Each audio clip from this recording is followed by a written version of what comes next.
don't ever wait for the time to be absolutely right. Just begin with the tools at hand.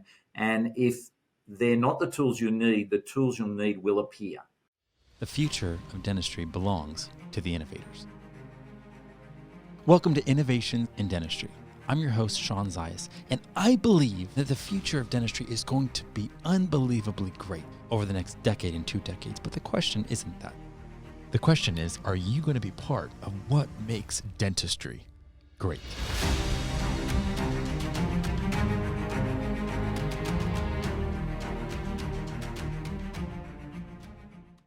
So I could not be more excited today to have the opportunity to interview Dr. David Moffet. And before I cue you up, let me just say thank you so much for letting me interview you today. My pleasure. So, David, can I call you David on the show? Okay. So, can I call you David on the show? Yeah, sure. Yeah, sure, Okay. Sean. That's absolutely fine. Okay. So David, innovation can take on so many different forms, right? There's clinical innovation, there's technological innovation, but at the heart of it all, there's some crazy person that has like either a belief set or mindset that says, why not me? Like, why can't I step up and pioneer positive change? And that's exactly what you've done. Could you tell us a little bit about just even kind of your origin story of how you got into dentistry? Oh, gee, Sean, we're going back to ancient history now. And, I was just clever at school. And so people said, if you're going to be clever at school, you should be a doctor or a veterinarian or a dentist. And I thought, well, animals can't tell me what's wrong with them, so they're out. So it was either a doctor or dentist. So I really wanted to be a doctor.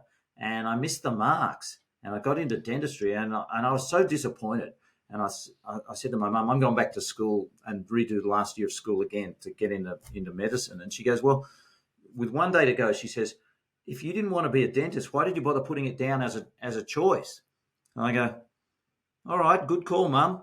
All right, let's give dentistry a go. So I studied really hard in first year and second year dentistry. And after second year dentistry, I got my transfer to medicine. But all the guys that I went to school with, they were all out in regular jobs. None of them were at university. It was a pretty working class sort of area that we lived in. And I just wanted to get a job and just get out and enjoy life. I got sick and tired of living on less than $50 a week back then. And I thought, I just want to finish. It's 3 more years of dentistry and I got a job. I can do what I want. Otherwise I go back. It's 5 more years of med school, 2 more years of internship. I can't put myself through that. I'm done with learning. So I geared myself back on my learning. I actually got a job. I was working 30 hours a week, 5 nights a week in a services club, doing concerts and shows, serving drinks. And I guess that was left field stuff as well. My friends used to say I just went to uni during the day for something to do during the day while I worked nights. So I got out and got a job and worked hard, and after 4 years bought my own practice, and then that practice I stayed in for 28 years in the one place. When I left that practice, it was more than half my life in that one location. I've never lived in a house that long, and so a lot of doctors said to me, they said, you had the chance of being a doctor and you chose dentistry. Good move, mate. And so dentistry was really, I guess I was looking for a business outlet, and dentistry was that vehicle. And so I took my business brain into dentistry, and I took and I learned customer service along the way as well. And I applied that to dentistry because I thought dentists are really, by and large, and I hate being called a dentist because dentistry is not what I am, it's what I do.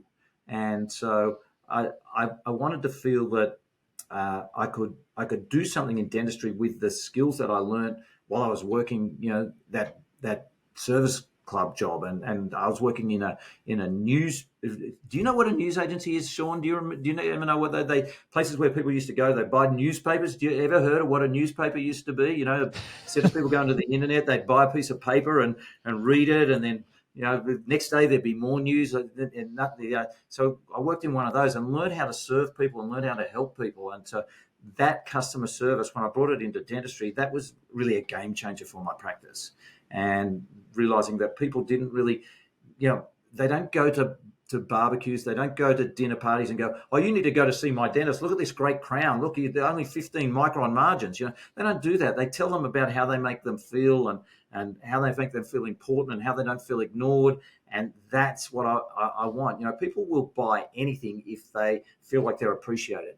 And dentistry was the same. And so I built a very successful dental office in a working class part of Sydney, where people were happy to pay a higher fee because they were being treated like human beings and they were really being cared for. And it was about a friendship. And by the way, I've got to get my teeth done now and then come back and talk to whoever they're talking to. So that's what I did for 28 years in my own practice. And that was the really exciting thing. And then again, of course, applying business to that is, what did I do this year? What did I do last year? Is this year better than last year? Is this month better than last month? Is this visit for this patient better than their last visit when they came here? All those sorts of things, all those metrics that you have to keep monitoring, because otherwise, if you're complacent, you're just going backwards, and that's not right either.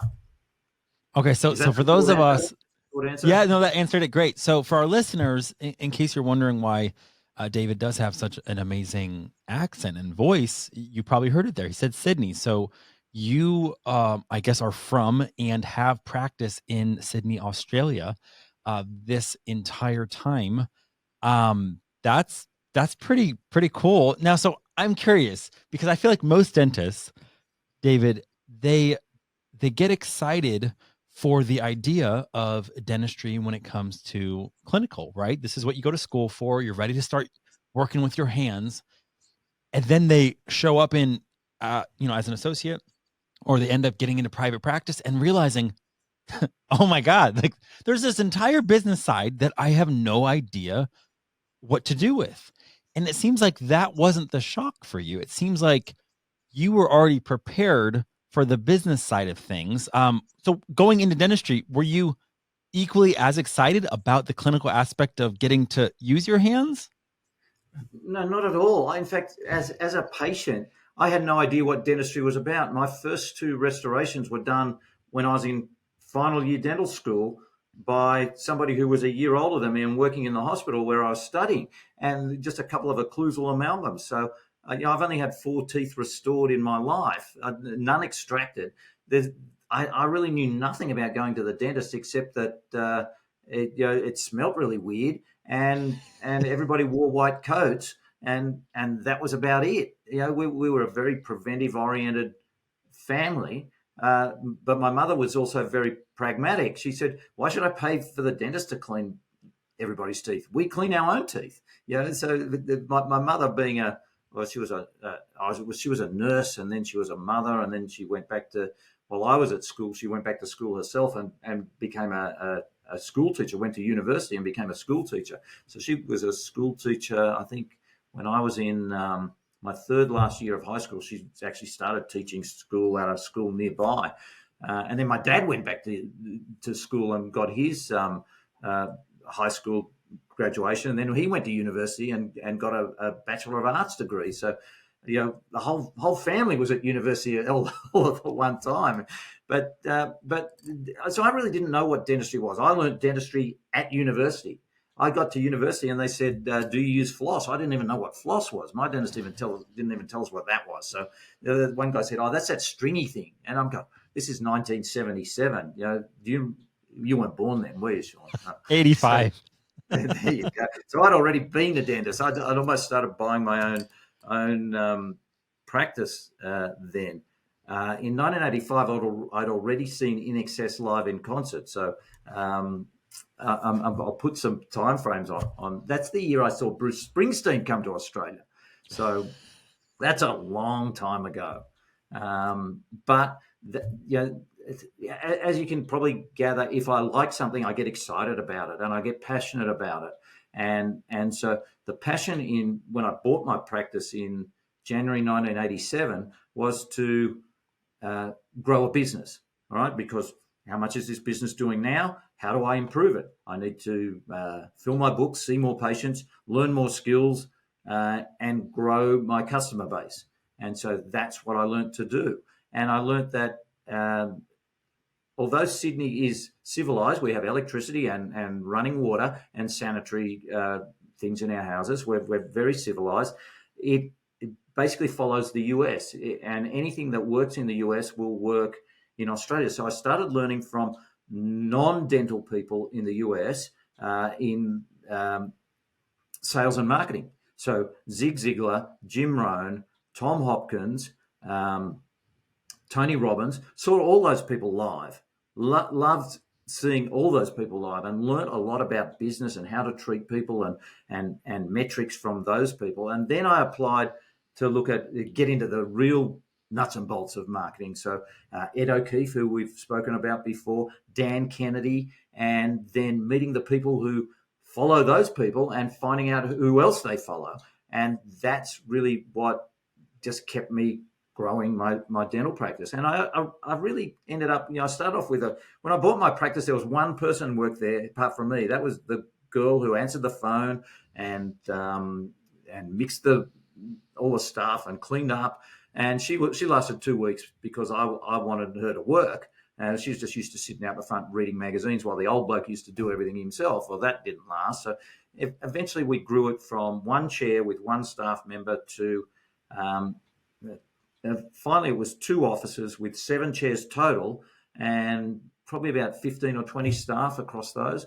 And we took it from $120,000 a year in 1987 to $3.4 million a year in 2011. So that was the growth, and it just steady growth, a couple of hundred, 300, 400 each year. It didn't, it wasn't like overnight 3 million, but it was just build it, hold, build and hold, build and hold, and build and hold. And that's what businesses are based on, that solid foundation.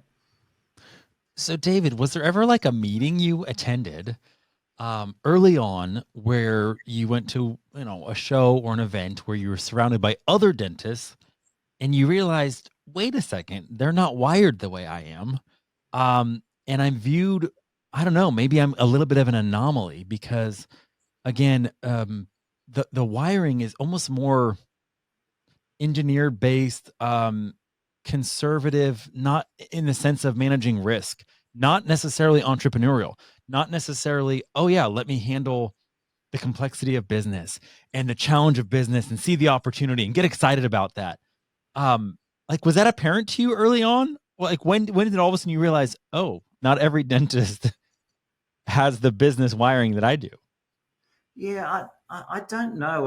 I worked, my first year I worked in a satellite practice on my own. So the owner had gone overseas and he just wanted me to finish the lease for the practice. And it was already, I was just marking time. I didn't even have to, I got to keep everything and just pay him a retainer, a weekly retainer for using his facility. But it wasn't a part of Sydney I liked, I knew, and so I knew that I was going to leave there.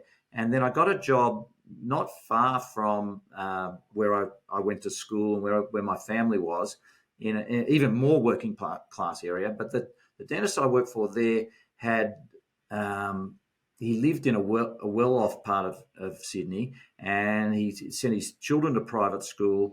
And the lesson I learned from him was that you don't have to live where your office is. He would drive 40 minutes there, and so his home life was distinct from where he derived his income. And he didn't teach me anything, but I learned a lot from him. So I had to learn from osmosis as to what he was doing and the assets that he acquired and what he did. But it was funny. He identified in me that I wasn't for his practice as a successor. He said, you belong. He actually said, you should go down to Macquarie Street, which is like Harley Street or whatever, But that wasn't for me either. But he knew that I wasn't going to mark my time until he was ready to retire. And that's what happened. So after 3 years there, I thought, there was no opening for ownership, so I just went and bought my own office. And from a chap who retired, or he said he was going to retire, he didn't retire. He actually went and started working near his home and took half the patients who were his friends to that other office. So all of a sudden I'd bought an office with equipment, but only a handful of patients. So I had to build that up again, work emergencies, all sorts of stuff. But I did. It was about survival. And And so you asked me, was there one lesson? I used to go to the local study group. They'd have 4 every year. And the lesson I learned was I'd hear dentists say, oh, I see 100 new patients a month. And I'm thinking, well, why is your practice not growing? It's 100 coming in and 100 going out. And I thought, that's not right. These people need to keep coming back. Dentistry is something that people need to be find a dentist, stay with a dentist until they die or they move so far away that they can't physically do it. And so that customer service, customer attention process was in the back of my mind, but I was still acquiring skills because dental degrees don't give you enough clinical skills. So I started learning orthodontics, and I started learning a little bit of cosmetic work, and I also started learning that the dentistry they taught me to do at university only lasts until the patient chews on it, and we need to do other things that are going to last longer in the patient's mouth. So we need to treat the whole mouth for their whole life. And so that's what I then realized economics, that back then in those times, the standard life journey of people was that they got married in their early 20s, they had their children in their early 20s, and by the time they reached their early 40s, those children had gone. But these people still had to work till they were 65. So they had 20 years of income, no children, and no debt because they'd already paid that off. So they had a lot of disposable income. But they weren't just going to work till 65 and live till 65. They were starting to live till 75 and 85. So they were going to retire at 65, but their teeth needed to last them till their death. And so I thought, well, silly just getting their teeth to last till they're 65 and then pull them out and then they got false teeth. They'd rather have teeth that last. So I said, you've got to superannuate your teeth. You've got to make sure that when you retire, your teeth aren't going to be an expense. So we've got to fix them now so they're going to last that into the 70s and 80s. And they go, oh, that's fine, let's do that. So let's replace these big amalgams with porcelain crowns on their back teeth just so they could chew properly. And to me, that was logical. And they had the income to do it. Now, of course, people don't get married till they're 30 or 40. They don't even choose a career. Some of these kids grow up, they go to university, oh, I don't like being a lawyer, I don't like being a doctor, I'm going to go back and do something else. To me, there was no going back. As I told you, this is your career, this is what you've done, just go out and make it work. And that's what I did.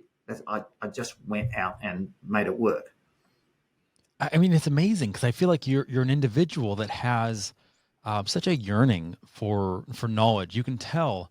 We're going to get to the fact that like you now coach dentists, but I feel like the best coaches are those that have themselves been coached, been educated, invested in mentors, and had that desire to just learn as much as they can. So I see you have such a high IQ, you have such a high EQ, and it almost seems like your career just continued to cycle upwards. Was there ever a time where you got like a left hook that you weren't expecting, or there was ever a season where, I don't know, maybe you didn't want to get out of bed because things were hard? And if there wasn't, that's totally fine. But I'm just curious, was there ever a low for you?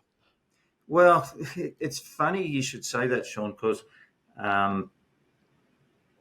after 5 years of owning my practice in 1996, I started flatlining for 4 years. So I grew for 5 years, then I flatlined for 4 years. And people said, you're going all right, David. Your practice is doing double what the average is doing. You're going good. But I had gaps in my books, and I just thought there's got to be something better. But I thought that maybe the answer was not to be doing dentistry. Maybe I should just be entrepreneurial in another field. And so I thought I would sell my practice and try my hand at something else. I didn't know what it was going to be. And so I put my practice on the market, but I sold it like I was trying to sell my house. So I was telling everybody how great my practice was and how much better it was than all my competitors, and that all my competitors were doing things badly. And 3 of the people who looked at my practice said, this is a really good practice, but they went and set up as my competition. They either bought another practice in town or they set up. And I go, well, that plan's not working. In fact, one of them said he could coach me because he had a really good practice. He said, I'll coach you. So I said, yeah, all right, you can be my coach. But I found out that he was working part-time at one of my competitors while he was coaching me 900 meters down the road. So that didn't work. We ended up in court with that. But I realized that coaching wasn't bad. It was just I'd chosen a bad coach. Fortunately for me, I chose another coach who I worked with for 6.5 years. And in that 6.5 years, we tripled the practice from $400,000 a year to $1.2 million a year. And I really like working with that coach, but then he just went in a vague direction. He had gathered all the clients together, which I thought was a great idea. This is back in 1992. I thought he's going to try and hang on. No, this is 2002. 10 years on. I thought he's going to try and sell this, as a corporation. And he said, no. I said, you had a buyer, didn't you? And he goes, no, I never had a buyer. And I thought, well, that's where the future of it was. So I anticipated that corporates was going to come to dentistry because I played golf with a doctor who told me about when he sold his medical practice to a corporate buyer. He said, how long did I have to think about it? He said, like a heartbeat. The number they offered me was just ridiculous. And so I'd realized that I couldn't sell my practice to another dentist because it was already such a high turnover. The only person who could buy it was somebody who could do that for themselves. But I thought corporatization will come to dentistry, and it did. And so I was ready. So that was kind of not a left hook, but I built my practice out of the market, but then a new market appeared to buy. And like in some cases, being the first adopter was an advantage. And so I was one of the first 8 or 9 to sign a heads of agreement with the first corporate.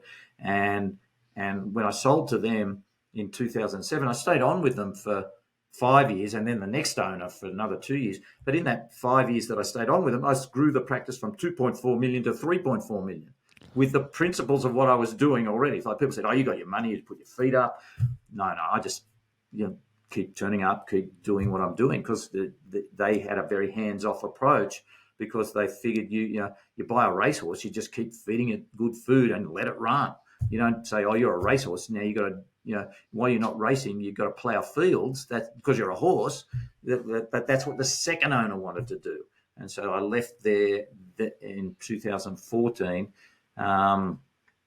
And that was about the time that arthritis was starting to affect my body. So I had my shoulder replaced in 2015, found out by 2017 that I had arthritis in my hands or in my thumb joints. So that was just affecting how I was holding things. So I retired clinically in 2017, but I'd already started coaching. I know you're going to ask me this question. So when did I want to be a coach?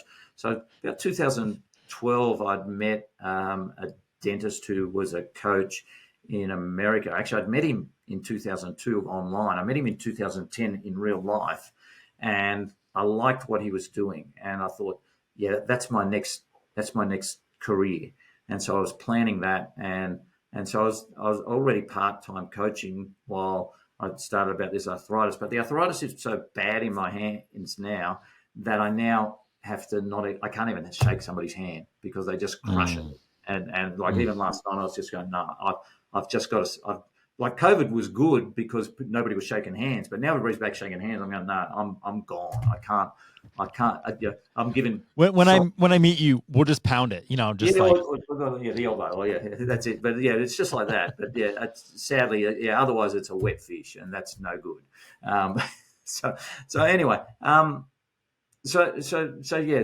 I guess having the bad coach. The other thing was that at that time, in 1996. I said to my wife, we're not able to sell this practice. We're going to have to do something, and we're going to have to sell the house and take some of the equity, because we've been putting equity into the house and not so much in the practice. I said, we're going to put the equity back into the practice. And that's a tough thing. We had a 1-year-old and a 4-year-old at that time. So, and my wife was a stay-home mum. So it's not like these kids today where all of a sudden they decide they're going to have children and they have to sign their parents back up to be parents again, to be grandparents. Right. Like that never happened for my kids. My kids, my mother died while they were very young, so they were one grandparent down, and then my wife's parents moved away and retired because they wanted a retirement lifestyle of their own. So they moved away from all their children and grandchildren, and they just got visitation holidays. it was tough. But now kids, it's like I've got clients pregnant. I didn't get them pregnant. I have a pregnant client, and she's That's a saying, great part. We'll lead with that in the marketing, yeah, I'm sure, and it'll get. yeah, I'm sure that's going to be a sizzle reel. Yeah. But she's planning. She said, "Look, I need to know when the coaching days are next year because I've got to organise sitters and babysitters." And it's really weird. I'm actually having to tell her. She said, I said, your husband, he doesn't have breasts, does he? I said, so you need to spend time with the baby and get that bond, that physical bond. It's just sitting there with the baby in your arms. It's not like, oh, time to feed, time to put it down. There's that time is so valuable, and it creates that lifetime bond between a child and his mother, all the time. And it's not a transactional relationship with your children, but that's what I feel that we're getting now. Now I'm getting into life.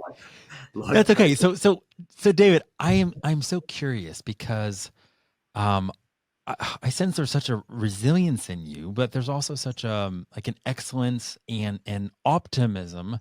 And I don't know, was it something that you had to learn while you're in the market, while you're doing things, or was so much of this even just because of maybe the love, the support, even that came from your upbringing? Because it sounds like your parents were really amazing people. And again, I also want to acknowledge, like, I'm sorry about, losing your mom. It sounds like it was an earlier departure than maybe it could have been if she didn't get to be a grandma long enough.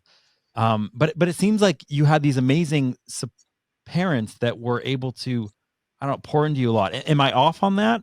Yeah, well, it's interesting. I was eldest child, so I had to do a lot of things myself that my younger brother and sister got more support from my parents than I did.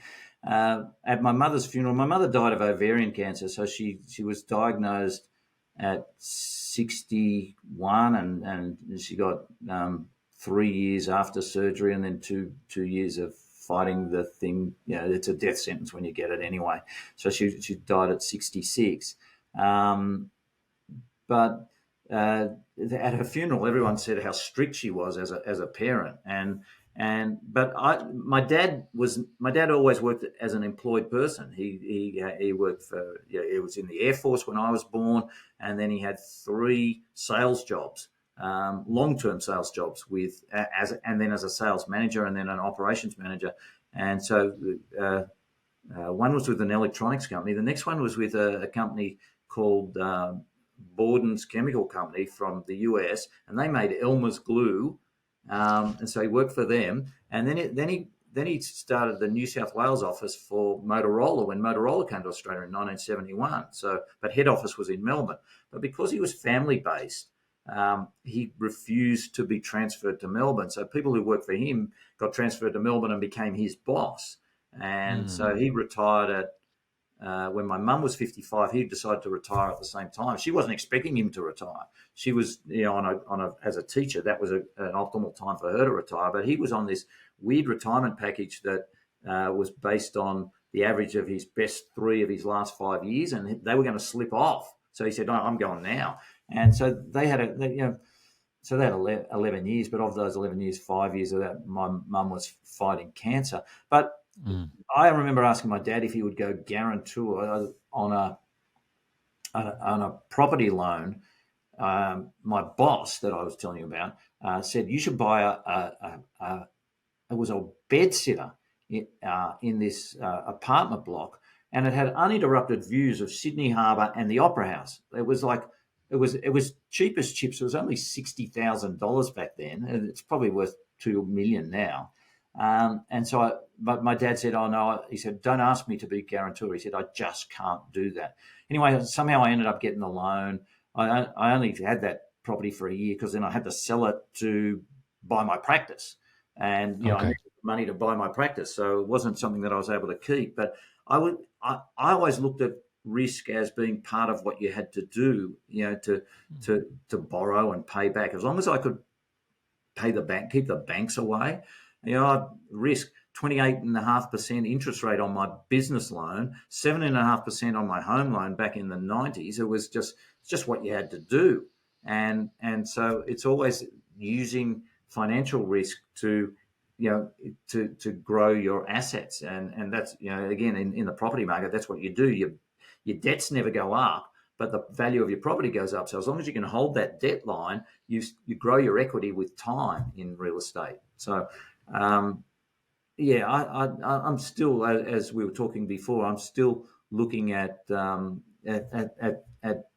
lot of people are saying, well, you should be retired now and just enjoying and just eating away at your capital. No, I still like the feel of business, and I enjoy coaching for success, and I've really enjoyed that over the last 12 years. But I'm feeling like being a business owner again as well, and also doing some other things. Again, I just can't imagine just getting up and saying, okay, let me read the newspaper for the day until dinner's ready. No, you need to be in motion, getting to all the time, yeah. do something you love. So tell me about it. In your journey as a dentist, was there like a mindset either that you had to embrace or a mindset you had to shed in order for you to continue to grow?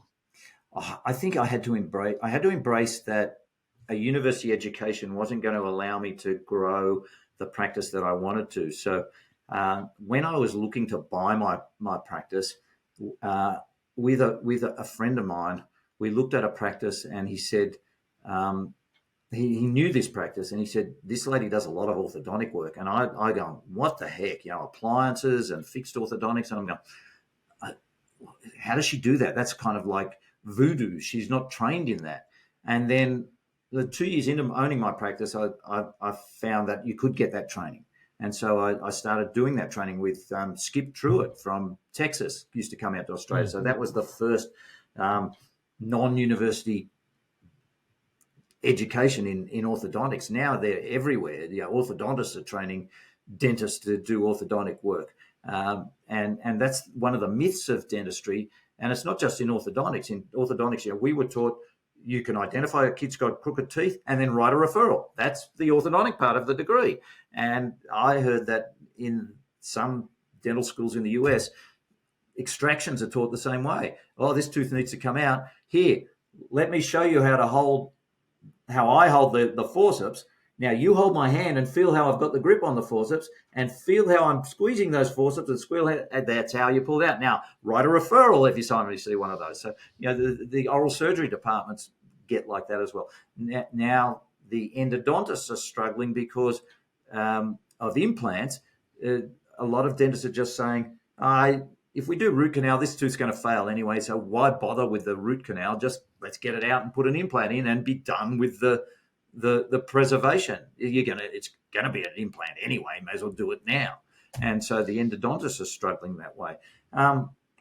So I just learned that I needed to learn those things. I did LVI because I thought these guys are doing full arch cases in short time. How do they do it? There's a process that I've not been taught. And although I didn't become every mouth was an LVI case, I did my share of them, 10 or 12 over a 5-year period, that really changed people's lives. And, in fact, one lady came in and we replaced some old veneers that she had done ages ago. She passed away within a year of me doing that.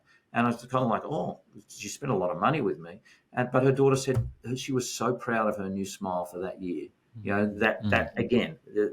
That's that life-changing thing that you get to give people as a dentist. So there is the art and the emotion of that, but also there's the feeling of success of being able to, I can do this for people. Of being, some of the ortho cases I did, patients would say, "Oh, you're the magician! Like I couldn't believe that you straightened my teeth." So I just love that feeling of giving back. But there's times where people are unrealistic about their teeth as well. So that can be. I know you asked me that question. Do I love dentistry or hate it? I say it's complicated sometimes. Sometimes you don't like some of the people because they have unrealistic expectations. Other times, just the smallest thing makes a huge difference to them. And it may not be about the actual physical dentistry. It's about Some of my patients used to say that I was the only person who sent them birthday cards and Christmas cards. Wow. So yeah, that, Well, I was going to say, so the reason why I'm doing this podcast is because I know dentistry is going to be great in the next 10 years, but my whole contention is it going to be because of the listener that's hearing this show, or are they just going to stay on the sideline and watch as pioneers like you continue to lead and add value? Because when it comes down to it, being a dentist, it's more than enough. But between the lines of what you and I are saying, I know there's listeners that are like, man, there's a passion I have, or there's another desire I have in me to lead in this way or to serve. And, some of the people I interview, they start software companies, or they start movements in this way, or they're doing events, or they're transforming lives like you are through coaching. But what happens with the people that are on the sideline is that there's all those reasons why they don't, right? Well, I don't know if it's the right time, or I'm not really sure if I'm ready, or what if I don't really know enough and I step out and I look foolish? Because ultimately, as a dentist, maybe they're viewed in their community and by their peers with honor and with respect. But to start something new, you have to go back to that beginner's mindset, and maybe you look kind of foolish trying something for the first time and it not working. Did you ever struggle with any of those types of mindsets or belief patterns that would keep you from moving forward? Because it seems like you just kind of like fearlessly jump into things. But I'm guessing there's still some aspect of humanity you share with those that might be a little more timid. Is that true, or you kind of just, that was never a struggle of yours?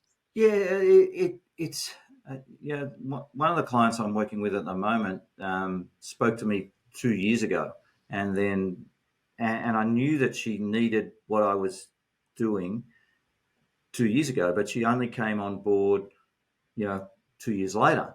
And although she's missed that opportunity of, well, she's lost that time, she's embraced what she needs to do to grow a better practice. And that's what she's doing. She's growing a better practice. She's probably in it. She probably learnt a lesson in that 2 years that scarred her, but Mm-hmm. the lesson she's learned since we've been coaching is that that's just in the past, and the future is going to be always better if you've got the right person to hold your hand and help you with the decisions. And she I always remind her during the calls is that I'm so impressed with the person she's become. And she keeps saying, well, I just figured, David, sometimes I agree with you just to shut you up, but it actually works out being what I should have done. And that's the thing, Sean. Even in coaching, there are still clients who sign up with you and they say, this isn't working for me. And you know what I feel like doing? I feel like just buying them a mirror and posting them and saying, here's the answer to your problem. Have a look in the mirror. It's you. You haven't let go of your limiting beliefs. You haven't trusted the process, because every successful client that I have, that's what they've done. It's Yoda and Luke in The Empire Strikes Back. Now, that was about the time you were born as well, Sean. Maybe the year before. Yeah, probably the year before that as well. But do you know the scene where Luke's learning how to use the lightsaber, and Yoda says, Luke, you just got to trust the Force. You have to trust the Force. And there's another great line in that movie as well. There is no try, there is only do and not do. And those are key things. Nothing works if you don't do it. All right? Nothing works if you don't do it. Sure, there's times where you do need to say no, and Have learned that lesson. You can't just say yes to everything, because you do make mistakes by saying yes. But ultimately in life, you've got to have more wins than losses. And so you've got to reduce your losses, but you can't have a win if you haven't tried. And Michael Jordan will say that he's missed more baskets than anybody, but that's the result of that is that he's made more baskets than everybody as well. And it's Arnold Palmer said as well. That somebody said, "Oh, that was a lucky shot." He said, "You know what? The more I practice, the luckier I get." And that's what people have to realize. The successful clients that I have, and I do a webinar twice a month. Sorry, I do a presentation twice a month. that is a webinar. But I do that, and I play a couple of testimonial interviews that I did with clients, and both these clients said, you know what, I knew I needed to change. I just didn't know what, but I knew that the change had to be with somebody who had done it before and had helped others. And that's what I bring to the table. I've done it. I know it works. Sometimes I wonder if it does work when people say, this isn't working for me, but it's them that's not working. It's not me. And so, again, it's the 80-20 rule. I saw it explained last night at the speakers meeting I went to. One of the guys who manages speakers, he said, in the car market, in the speaking market, he said it's exactly the same. In the car market, you've got a triangle. The bottom 80%, they're Kias. He said then the top 1% is Bentleys, but the 19% in the middle, that's the European cars. And there's Audis, there's Jags, there's whatever. He said, you can't make a Kia become an Audi or a Jag. People who buy that expect it to be a Kia.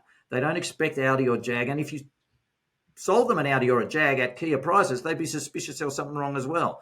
So coaching is like that. You're in that top 20%. You're looking for people who want change and realize that what they're doing is kind of not working as well as it should be.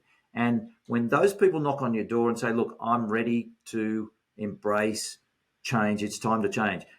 And another one of my clients, past clients, she rang me and she said, I'm interested, but not quite ready. Then she rings me 2 years later. She said, David, she said, it's time to put my big girl pants on.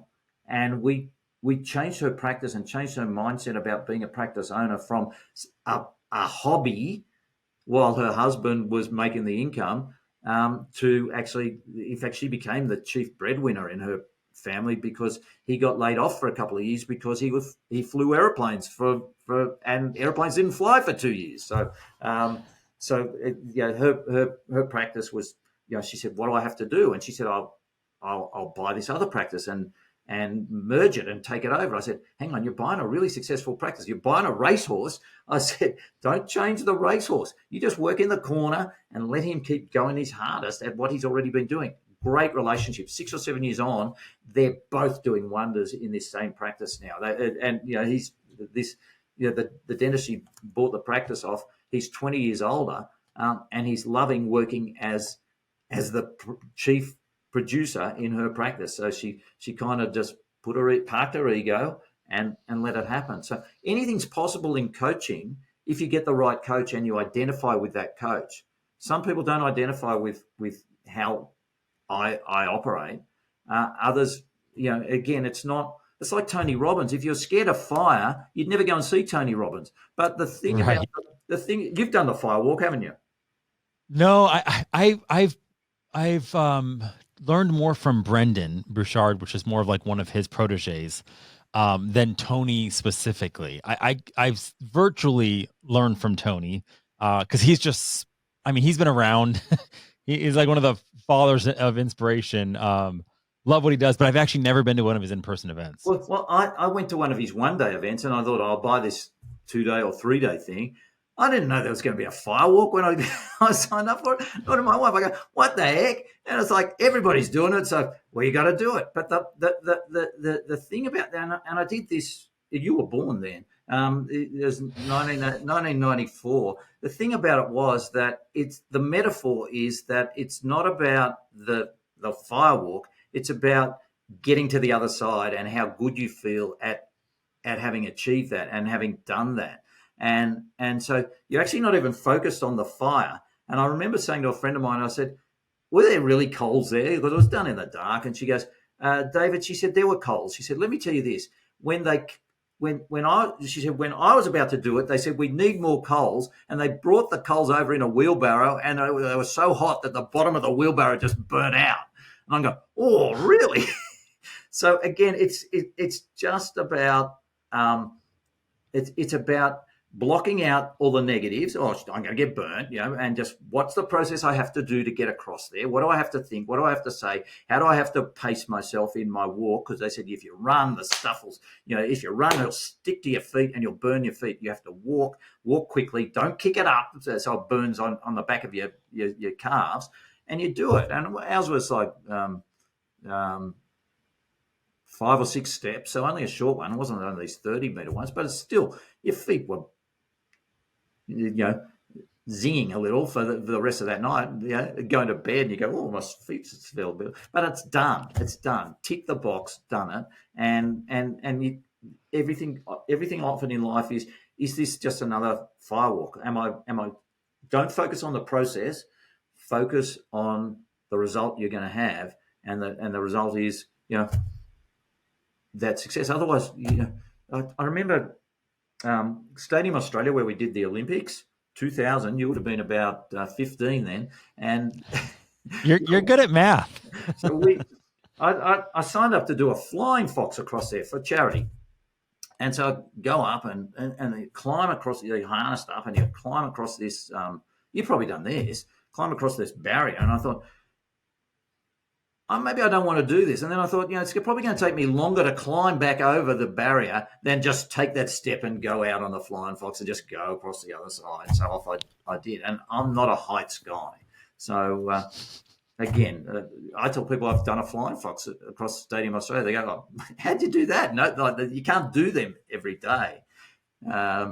So okay. So here's one. So if I'm a dentist right now, and I'm thinking, okay, how would I know either A, that I'm ready to be coached, or that I have the right mindset or attitude to be coached? What would you say to that?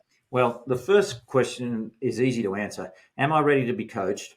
Go to the bathroom, look in the mirror. If there's somebody looking back at you, that's the person who's ready to be coached. Everybody needs coaches. Everybody. And Tiger Woods has a coach. Michael Jordan has coaches. You look at the tennis players when they play the Grand Slams. They got millions of coaches in their boxes. You got a mindset coach, a mental coach, a breathing coach, a sitting coach, all that. So there's coaches for everything. Whatever you can think, you can be better at it, and you don't know how. So do you need a coach? Do you need a business coach? Sure. What was the second part of the question? The second part is, is there some sort of tell when it comes to either attitude or mindset where I could kind of do like a self audit and go, okay, either I have a block that's going to prevent me from almost that sense of readiness. Like, is there some tell that, I'm talking to someone, they are absolutely ready right now, or you know what, this isn't going to work for them because I'm seeing these cautions. Like, what's that tell? Really good. And this thought came into my head earlier when we were talking, because you kind of touched on this earlier, as with me. And that is like, am I ready to be coached? And, is the time right? And I'm not sure whether it was Napoleon Hill or Clem Stone. And they said this before I was born, so that's a long time ago. But one of them said this. He said, don't ever wait for the time to be absolutely right. Just begin with the tools at hand. And if they're not the tools you need, the tools you'll need will appear. And that's really what happens. The act of beginning is the longest journey starts with the first step. And I told my story. I started with a coach. He was the wrong coach. I was counting cotton rolls. I'm going, no, this is not the coaching I need. I need coaching in the philosophy of customer service into business, not in terms of, can I do this with 5 tissues instead of 4, or 4 tissues instead of 5, and then my expenses are less. It's sometimes coaching. Sometimes coaching you've got to spend. Sometimes coaching will teach you that you've got to spend money to make more money as well, instead of being tight with your money and wondering why you're never getting to momentum. Sometimes you've got to spend the money. That's what I did when I sold my house and put the money back into my practice. I bought a big Yellow Pages ad with the equity of my house, and that got me a year ahead because I didn't have to pay for the ad because I'd paid for it with my house. So everything I made from that ad was then profit. Did I make more money from that Yellow Pages ad the next year? I made a heck of a lot more. So that money that I made from the first ad paid for the ad the next year, and so on and so on. And sometimes, and this is what Ed's teaching me at the moment, same thing. If you're going to market, remember that you're going to make a profit from the marketing, and that profit, you put it back in. You don't spend it on operations because you've got the operations anyway. It's you spend it on keeping the marketing going, and so today's customers pay for next week's customers, and that's what you've got to remember with coaching. Once you get that mindset happening, it's kind of like the world's your oyster. Sometimes with coaching, as you would know, is that the problem that you start with is not the real problem. Sometimes you've got to, like Shrek says, peel back the layers of the onion, and then the problem's back here. Fix this problem, and then everything just gets better. But if you stay focusing on this one, like people who have a rash, and they go, "Oh, this rash, I keep putting this cream on, it's not getting better." Well, it's something they're eating that's doing it. If you find what you're eating, now my skin's really good. I stopped eating raspberries, and now my skin's really good. So again, it's just getting to the root of it. But find somebody who you identify with, or somebody who you feel is going to be your success. But again, don't procrastinate. My first coach was the first one that came along. The second coach was really the second one that came along. I was glad that he came along, and in fact, that meeting was really weird because I just had laser eye surgery, so I was blind in one eye. They said, "Are you coming?" I said, "I can't get there." I said, "You got anyone coming from my way?" And they said, "Oh, we've got this guy. I've got a guy from Fairfield." And I said, "Oh, is that so-and-so?" And they, "Oh, yeah, he's a mate of mine. Yeah, he can give me a ride in and out." His practice and mine were two different practices. And I said, "What are you going to do?" He said, "I think I'm going to do this." I said, "Me too." We both grew our practices. They didn't become the same sort of practice. They became better versions of themselves. So we were both happier with improvements. Not everybody who goes to the gym is going to look like Arnold Schwarzenegger. They're just going to look like a better version of themselves, and they'll both be happy. And that's what you've got to realize in coaching. You just, you don't want somebody who's going to turn you into a McDonald's practice. You just want to be a better version of your own practice. Okay. So I'm sold. I'm listening, and I'm like, okay, where do I go? Where do you want my eyeballs to go so people can learn how they can connect and how they can take that next step with you? Well, the easiest thing is just find me on socials. I'm on LinkedIn. I'm on Facebook. I'm on Twitter, but I don't know how to do it. But LinkedIn and Facebook, I'm all over that. David Moffet, Moffet. Remember, there's 6 ways to spell Moffet, and ET is the rarest. And I just say it's ET, phone home. All right, just phone home, ET, or from the French Moffet. It works either way. Easy to find. See, my name's even printed there on there. Just Google me, David Moffet, dental coach. Will find me on LinkedIn, easy enough. David at my business is the Ultimate Patient Experience. That's a lot of typing, so it's David at theupe.com. But I'm easily findable. You're going to put it in the chat after this anyway, so they'll find me. And we just have a conversation. A virtual cup of coffee. I say we can find out over 20 minutes, but my 20 minutes usually goes for about an hour. And you say, "Has it got to end?" And I say, "Yeah, well, we just chat." As sadly, we're going to have to end this shortly too, Sean. But I could talk forever. Heaven help me when I start my own podcast. Gosh, I think I'm going to have to leave it to 7 questions only. Okay, so do you know what the closing question is? Are you ready for it? I'm ready for it, but I don't know what it is. Okay, so David of today is walking down the street, and you see 18-year-old David in the distance, and you only have one moment to communicate one sentiment to him. What do you share? Oh, wow. This is not a short answer for me because he's walking by. You're going to miss it. There's just because my career passion when I was at school was that I wanted to be a radio announcer, like Wolfman Jack, play music and just, do you know who Wolfman Jack is? No, I do not. No, even that. Like he's like the celebrity DJ from way back, but the radio's different now. But I did some community radio for about 10 years. I finished it up about 2012 to 2020. Yeah, I did some community radio. I quite enjoyed that. Sometimes you think you're just talking to yourself, but that was my passion, was radio. I don't think I would have made a living. I wouldn't have had the lifestyle that I have from dentistry. So again, that was a door, and that was the school's advisor who said, "What are you doing that for? You're smarter than that." But sometimes you just got to end up where you end up. I'm so glad. The other thing that I did after I became a dentist, I applied for law school and got into law school. Thank goodness I never took that up. We got enough lawyers in our family now, and they can be nasty people. so, I think you just got to follow your passion, but with reason. You've got to have, where is this passion going to take me? If it's going to take you to a life of poverty and struggle, there's more to life than doing that. I think, when I graduated, I was living off credit cards for years until I got a really good job and learned to manage my debt. But I think ultimately the beauty of dentistry, if I can kind of answer my own question, but with what you're saying, what's a young dentist going to think?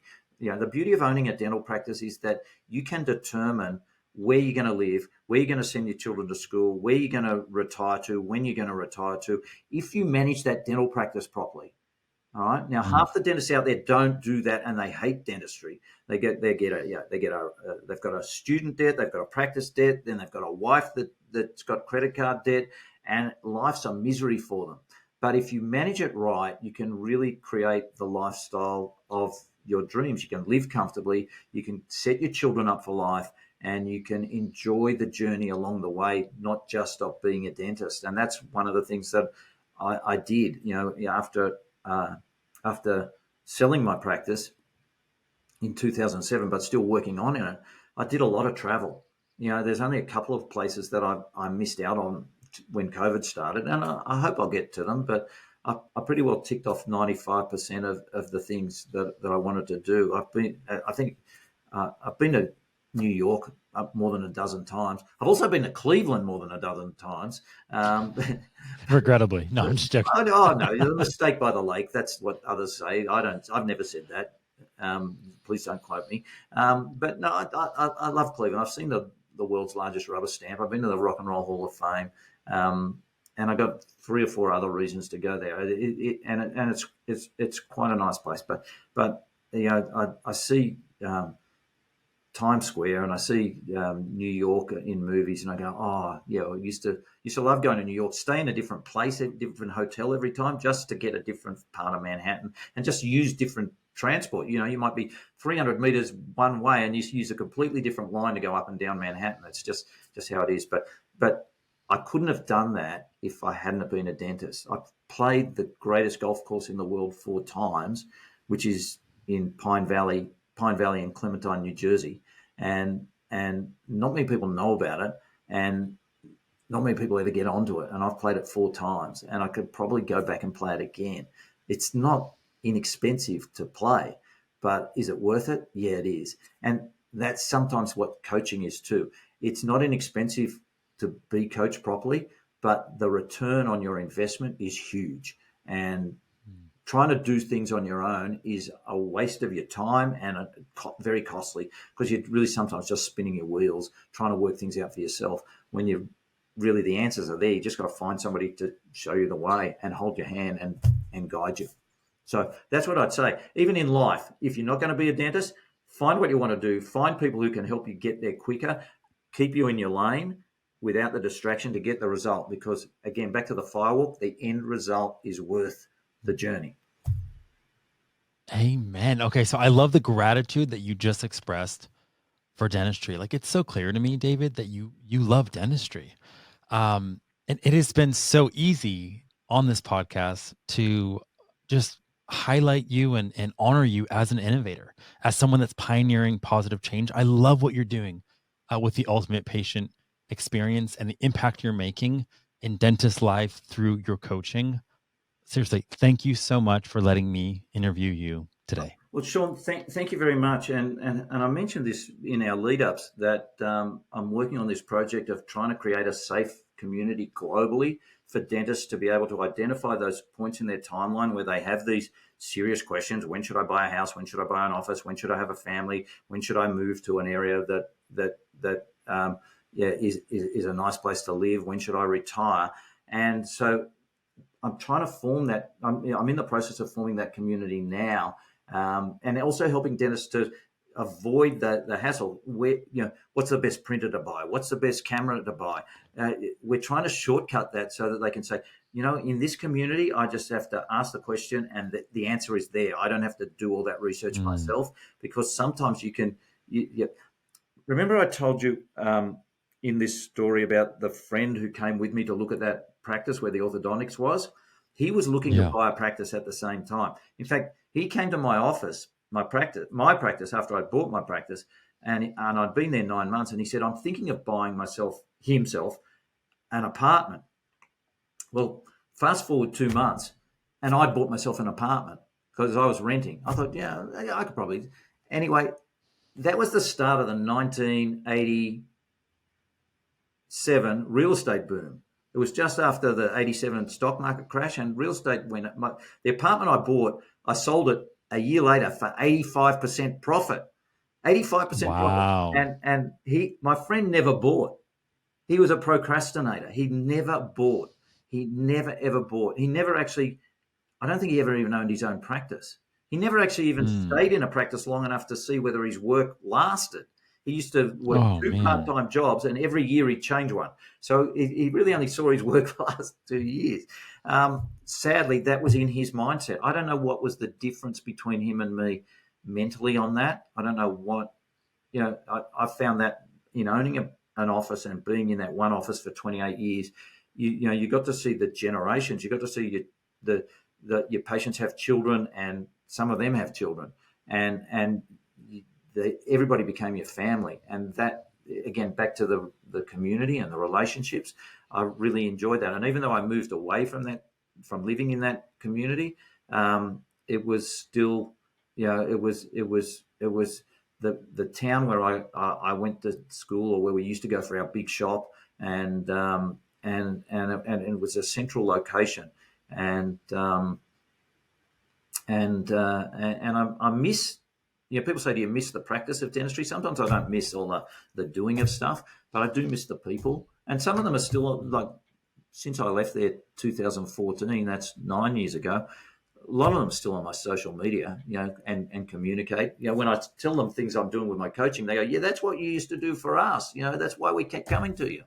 So I just love that connection with the people side of things, as I'm enjoying the podcasting, and I'm enjoying helping set up this community, this online community for dentists as well. So even if you're not interested in my coaching and they watch this, they go, oh, what's that community? Reach out to me, because we're forming that, and mid-November, that's the launch of that's going to be something really huge.